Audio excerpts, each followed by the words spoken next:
So, intro. Our amazing monsoon rain. Sure. Alright, you ready? Yeah.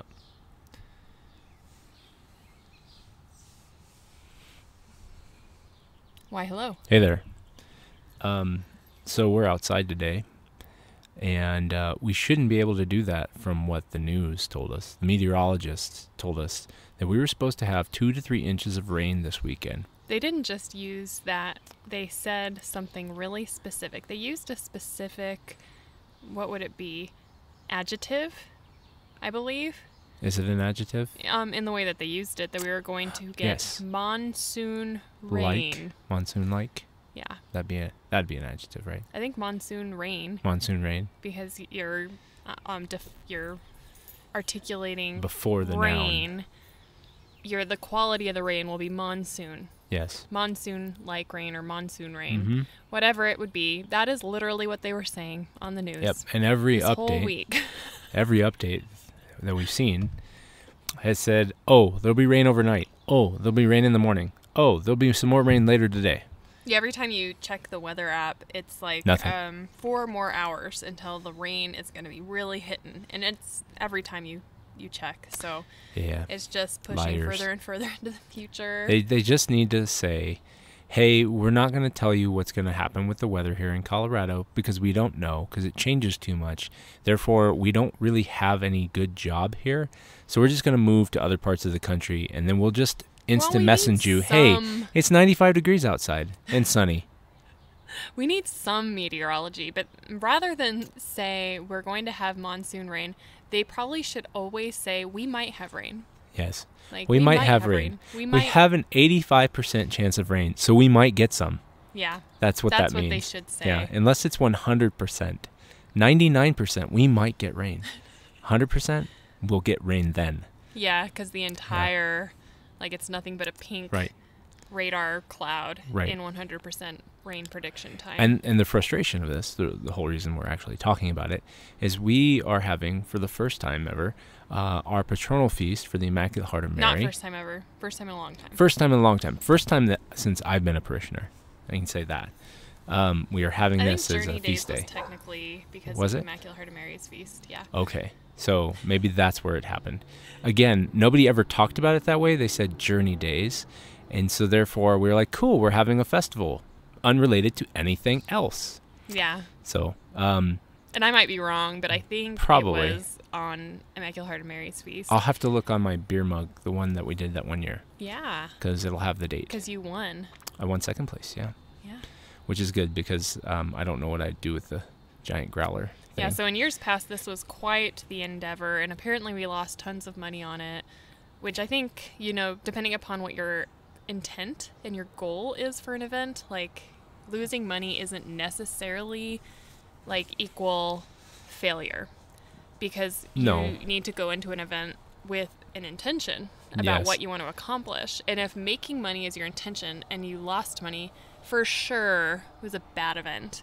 Right. But if you wanted to bring people together and have fellowship and increase community connections, I'd say it was a success always Yeah. on that front, but the idea of fundraiser never quite made it there. Well, and I don't know if it ever was supposed to be. Do you think it Yes, was supposed to be? it was supposed to be a Okay, fundraiser. So then, yeah, it wasn't meeting a goal. Yeah.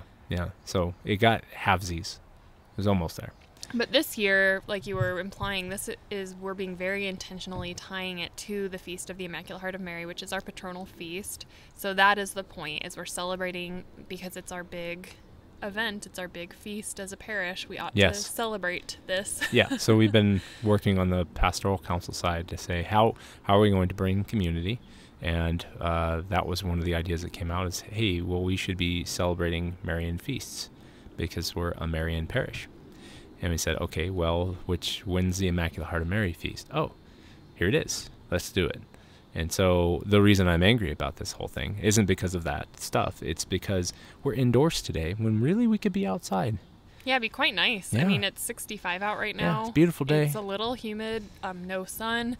Yeah. which is nice. In Perfect. Colorado to have a little bit of no sun. Yep. If you're gonna have a big event. That's right. So yeah, it would have been quite nice outside. Yeah, Knights of Columbus hot dogs and hamburgers taste the best when they're cooked on a grill outside. But hey, they'll be cooked on the griddle inside.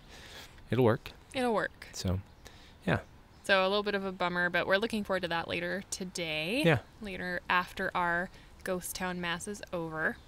Well, it shouldn't be a ghost town mass I because hope there's not. hopefully a lot of people coming and piggybacking, because that's what, we would do if we weren't going to the 12:30s.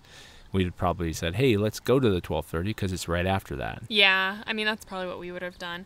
And I think as we hold doors after the 11 Mass, the kids and I will be reminding people to come back for the barbecue picnic, whatever it is. Potluck and barbecue picnic.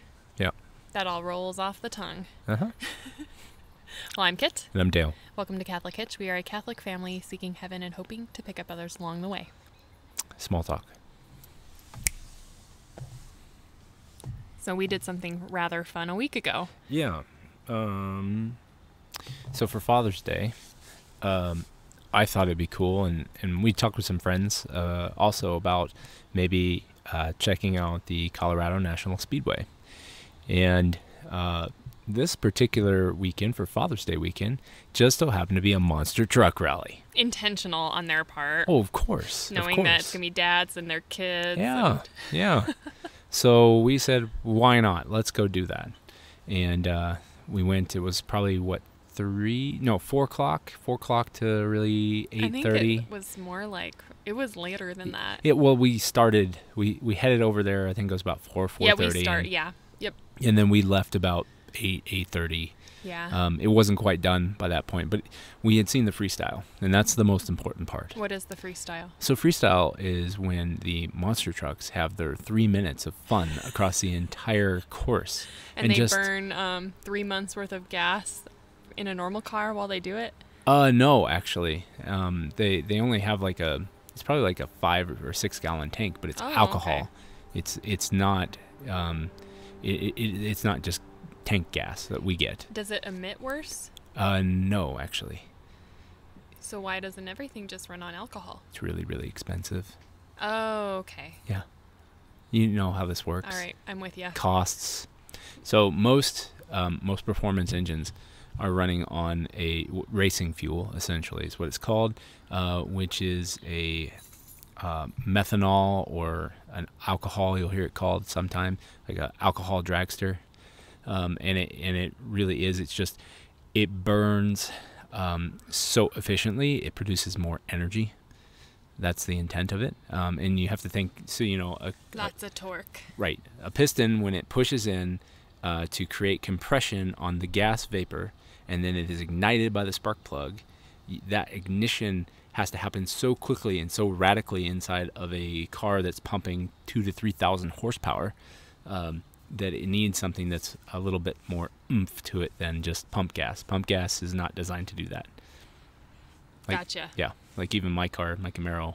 How many horsepower does my van have compared to a monster truck? Your van maybe has 150 horsepower. Okay. The Haas's monster truck that was there, which I think was called the Axe, I think they said had 3,000 horsepower. All right. Maybe more. That helps me to better understand. I mean, I can't launch myself off of a ramp into the air. No. Nor can I do you could two-wheelie in the air tricks. You could. You just couldn't do it 0 to 60 in 30 feet. Actually, I did go in the air once in the minivan. I'm sure the kids told you. No, they did not. In fact, where was this? I am not 100% certain, but I think it was York. It was a long time ago. I believe we were going to the zoo, and for some reason I was not on the highway. Maybe there was a wreck on the highway. Well... You were late. No, I wasn't late. I mistimed the signal, and I think I went too fast because I was trying to make sure I didn't run the red. Okay. And I did so you floored it. I did not see... There was a bump. Little dip there? Yeah. I think that I scared everyone, and it was reasonably quickly after we got the van that I did it. So I wasn't also used to it. Okay. So yeah, I do remember feeling weightless. Wow. Well, that was a good test So anyway, of the front suspension. It was. I did Yeah. not. I guess I did not tell you. No. Probably. Well, on you might purpose. have, but I might have forgotten. That's a long Oh. time ago now. I feel like it would be impossible for you to forget that, like, I had done something like that in the minivan. These days, I my memory is remember. not as good as it used to be. All right. Well, so I just wanted to be able to try to frame it up in my head to Yeah. compare these like monster trucks to something I was more familiar with. Got So it. yeah, it was a lot of fun. Yeah. I would say you heard the ooh and ah of the crowd when the first RV was just crushed.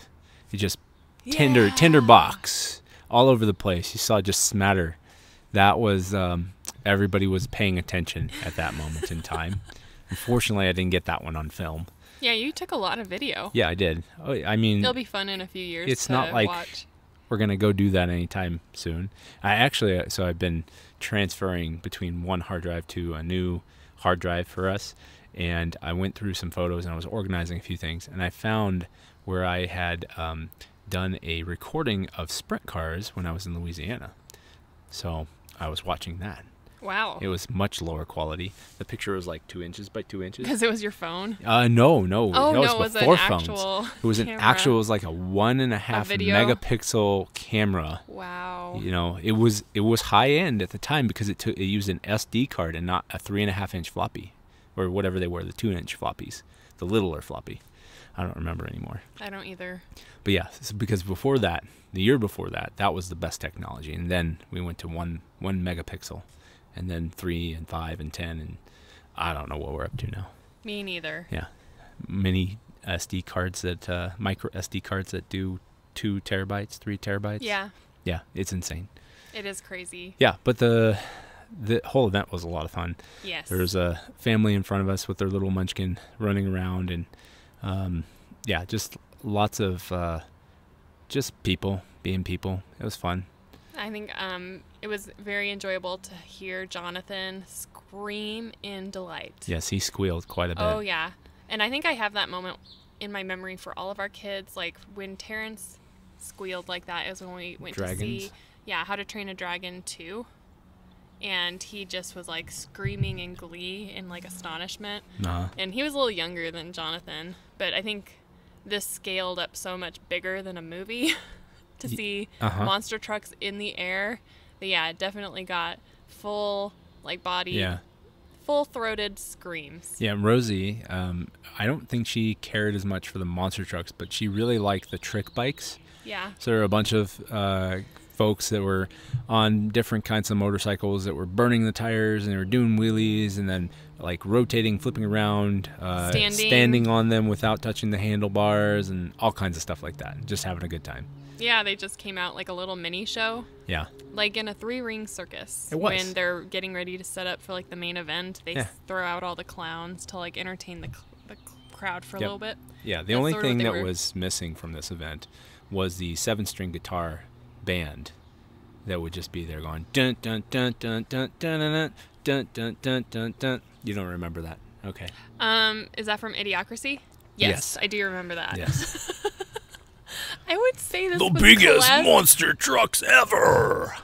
And it can't go through the door. Yes. Yes. I think this was classier than that event. Oh, absolutely. By a lot. Absolutely. But this was a family-friendly event. Yes, that was not a family-friendly event. So, yeah, but it was a lot of fun. It was a really great way to spend Father's Day. Yeah. It's very unusual. It was. And as always, we love the National Speedway because when we start an event, we start with prayer, and then we start with the national anthem, which is such a rare thing these days. That's true. I remember when we went the first time, like a year ago, and they started praying, and I like turned to you and I was like, Dale, they're praying. Yeah. And you're like, they are, Kit. I knew this would happen. They do it at the Vandermeer quarter-mile track, too. It's called Salt of the Earth, Good People. Yeah. That still understand that God is the center of the universe, not the other way around. Yes. That's true. So, yeah, that was really fun. I think we should consider that in the future. Yeah. Big talk. Big talk. So we made it. final chapter, I think. Well, there's a conclusion chapter after this, right? Yeah, but it's more acknowledgments. I didn't quite read that portion. It's the fact that they are canonized as a couple, and that's never happened before, and kind of like dwelling on the family, from what I understand. Got it. That makes sense. And you're gonna have to lead this discussion because I didn't do the full reread of the chapter. By far, this was the hardest chapter for me because he has lost his wife, and all of his kids one by one are going off to the convent. And it's, okay, so he had So here, can you use names for the beginning? So Louis had a huge love for his wife, Zélie, hands down. And they're in their marriage, they were like, they did everything together all the time, wherever they went. It was just beautiful. But they were very, very attached at the hip. And when Zélie had gone through her suffering, and, it wasn't like they didn't know where she was going. There was consolation and joy in the fact that they knew their mother and their wife was going to heaven because of just her faith and her zeal and everything, the way this family lived their life, which is so wonderful. But it's still hard that they were separated. And it wasn't like a small separation. Louis lived for quite some time after Zélie. And so when she died, they lived with the Greens. Gurin. And they moved. They didn't live with them. Well, they were nearby. They moved into the Cieux. Yeah, they moved from Alençon to the Cieux because that was where the Gurins were, and I think also that's where one of the convents was. That one of the daughters. It's where the It's not Patty, but it's Pauline. Pauline, yes. Yep. Patty would be a American version of Pauline, maybe. Polly. I don't know. Hey, Auntie Polly. Yeah, maybe. Yeah, be Polly. Yeah. With a nice on the East Coast again. Nasally accent. Uh-huh. Well, do you hear Paulines out here? You hear Pauline. Pauline in the South. That would be like Pauline, Tennessee. I would think Pauline. Miss Pauline. Yeah, exactly. So that was the daughter. She was the first, I believe, that decided that she was called by God to be a bride of Christ. And so she went off, and she had kind of been the surrogate mom for the other younger daughters. Well, yeah, for a while. Two of them. They kind of paired off a little bit. Yeah. See, you remember this She book. was really close to Therese. Yes. So. Yeah. So he kind of just had to give it all up to God through the entire end of his life, which isn't a surprise, really. But it was hard. And even beyond that, he not only had to endure with the separation, but he was given something that he saw as a cross, almost like a premonition. Are you talking about his ailments that he had? Yeah. So all of his daughters end up going off, and he was fine for a while. He would go, I think, back to Alençon and visit his wife's grave, and they did sell off the business, if I remember correctly. So he did that for quite a while, and he would go and visit his daughters through the screen at the convents, I think weekly when he could. But then his health started to fail. He had basically a paralysis that was happening to his body, some kind of a brain issue, like an aneurysm or something that was causing it. And of course, at the time, they had no clue what was going on. And he wasn't always mentally himself either. Right. So as the disease worsened, because again, there were really no ways to physically treat this at the time, he would start to have hallucinations. So when he could, he would make it to Mass and go however possible. I think even when to the point he was in a wheelchair, he was escorted at that point. But if he was lucid. But he had a few moments where his mind went back to the revolution in the war, and he would think that he needed to defend his family from the opposing army. So he, at one point, and this was the major turning point in his life, along with the disease, was he ended up going and finding a pistol in the house, running out, and was brandishing it, thinking that he needed to defend the family from the opposing forces, which were not there. It was just normal people, and everybody, I'm sure, was like, oh no, he finally lost it after his wife left him. We knew this was going to happen. That's a crazy family. Yeah. That's probably what everyone else was thinking. But, at that time, the daughters, they had been home, and they said, okay, we can't take care of him any longer, because he was so entranced in this hallucination that they couldn't even get the gun away from him until he finally kind of came out of it and he realized what he was doing. So I don't know if it was necessarily, it wasn't like Alzheimer's, but it was a dementia that was happening due to the thing that was going on inside of his brain. Yeah. Whatever the aneurysm type thing. And they give it a technical scientific name. I just don't remember what that was. I can't remember. It's not scoliosis, but it's something sclera or something like that. Look it up. Yeah. So I do recall that they called attention to a memory that one of the daughters had, that he was reading a news story or something about someone who endured basically kind of insanity. And he made a comment that would be like the hardest of all crosses to bear. Yes. And that's kind of what ended up happening to him. Yeah. So he said that, God finally needed to humiliate me, to humble me, because I have never had that humiliation happen to me. I've never had to be humbled through God. And so he took it as the will of the Lord, which is beautiful. Because I think you've got two ways to go about this. You can either say, God, why did you do this to me? Why me?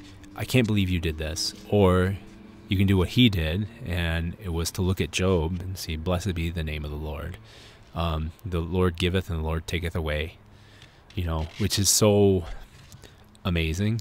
And I pray that when those moments come for me, that I will be able to do the same, because I know it's not an easy thing to do, to suffer, and to know that sometimes the will of the Lord is not going to be taking me to the monster truck rally. It's going to be other things, and that humble humility that comes with it is such a great grace.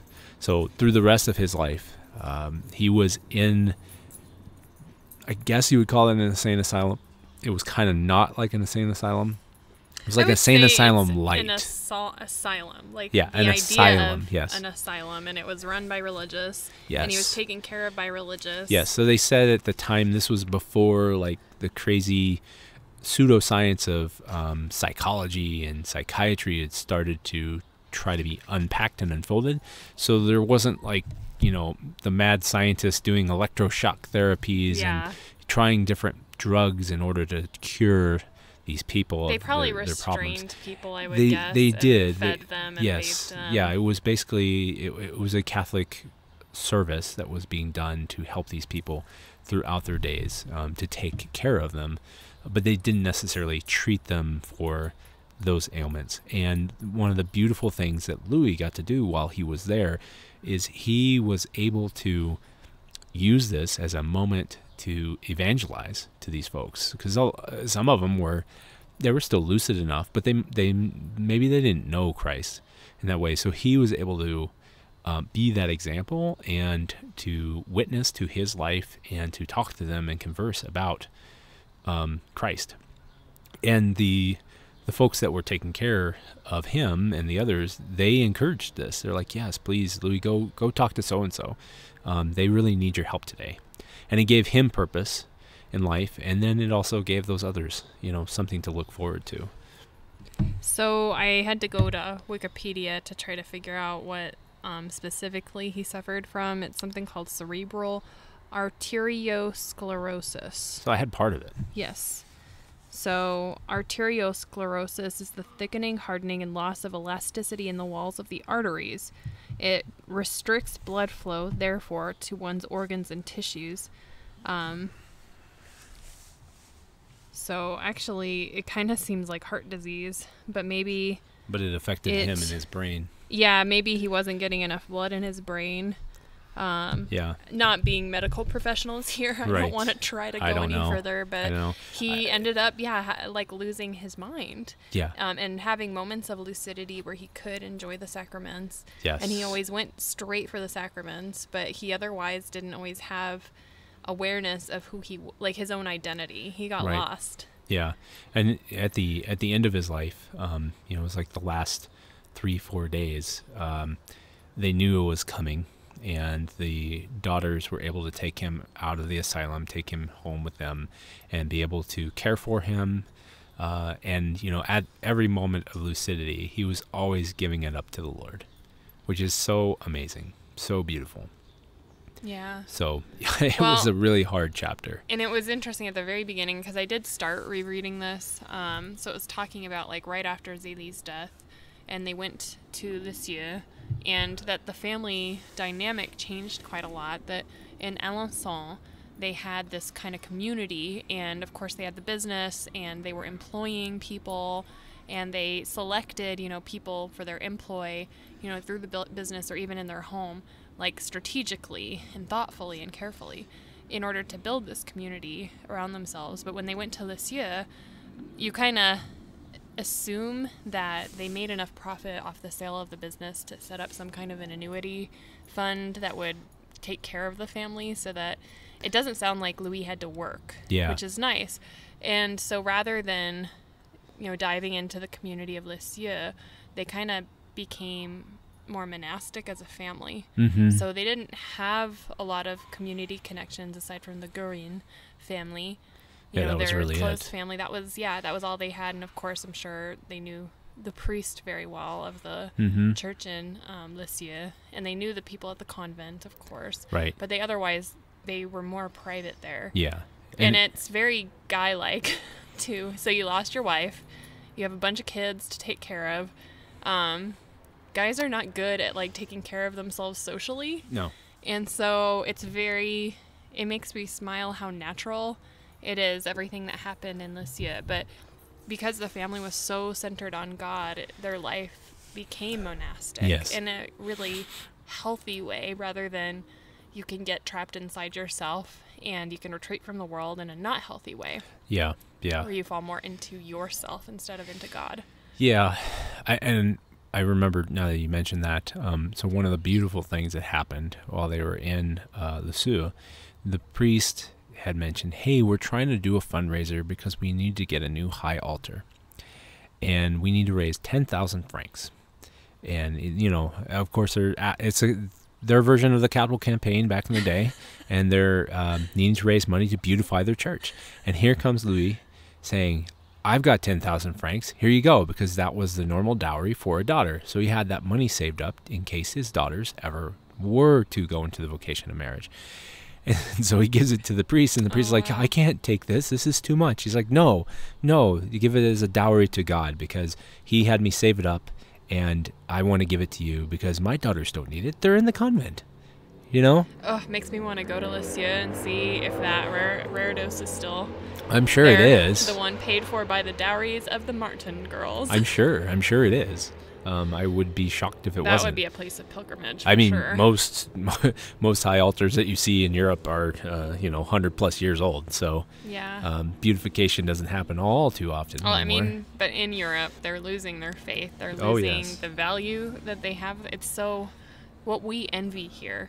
The rich history that they have in Europe is just being thrown to the side of the road. Oh, I know. And it for just secularism is so heartbreaking because we have nothing like what they have. Yeah. Our greatest, relic is here in the mountains from 100 years ago with St. Cabrini, and that's pretty epic for us. Yeah. But they have things that, go back 1,000 years or more. Yeah, the history of the architecture and their faith is very, very deep over there. Yeah. But, hey, we did it. We did, and we actually had thought about trying for this last weekend, because that would have been rather fitting for Father's Day. Yes, yeah, but I'm a slow reader, and with everything else that was going on between Father's Day and church and There was something else was a that lot. morning too. It was just a lot. we had breakfast. We That's had everyone right. over for breakfast. That's right. Father's Day breakfast. I'm like, there's Father's Day something breakfast. happened. Yeah, we've I don't been know. staying busy. I've been so excited to man. get to this chapter for you, and I loved it too. Yeah. Just getting to know Louis Yeah. more. So I was surfing church supply websites. It's something I do frequently, and I came across I can't remember if it was Demet's or another art studio, but they had statuary of Louis and Zélie that you could get, Nice. and I'm like, ooh, but they were, like 3-foot statues and $3,000 a piece. I'm like, well, okay, maybe I'll find a smaller version for our house. Yeah. Because I just saw them and I'm like, oh, that would be so wonderful. Just because, like, now reading this and knowing them Yeah. in I feel the way so that we close know to them, yeah, I'm like, can we be this family? Can they adopt us? Yeah, right. That'd be great. Yeah, it's just so Their whole family so wonderful. is most likely in heaven, and their whole family may be canonized one day. They just all might. of them. They have no grandchildren. They're working on it. It's crazy. Yeah. But what a family to be adopted into, a Yeah. spiritual adoption. Right. Yeah, to into guide that our family. So, yeah, so it was great. If you guys have had a chance to read the book, feel free to reach out and let us know what you think. If you haven't gotten a chance, and I know we haven't mentioned it in a while, so the name is The Extraordinary Parents of Saint Therese of Lisieux by Hélène Mongin, and it was published by Our Sunday Visitor. Our Sunday Visitor. Thank you. OSV. I didn't know what that meant. Yep. There it is, Our Sunday Visitor.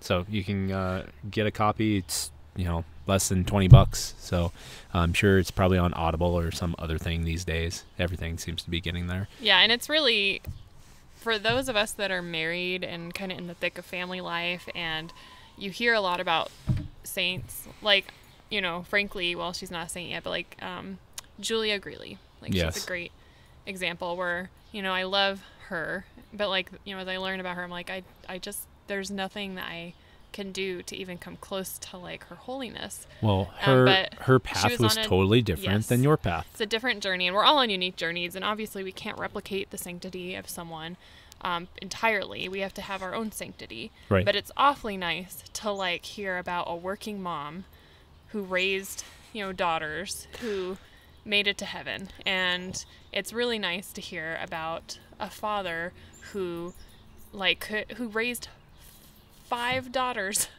Yeah. so Yep. well and alone. Right. His boys were waiting for him in heaven. Yeah. It's pretty cool. It's really neat to hear, and it Yeah. gives you hope that like we can all become saints, which is the call of Vatican II, the universal call Wow. to holiness. Yeah. It's been the call for a long time. Well, yeah, but it was articulated very Yes, strongly in yes. Vatican II. Yes, to remind us of why we are here, for Yeah. sure. You don't have to be religious to make it to heaven. Nope, but it sure didn't hurt. It's a lot easier, I think. Yeah. Well, may the Lord guide and direct our journey. Amen.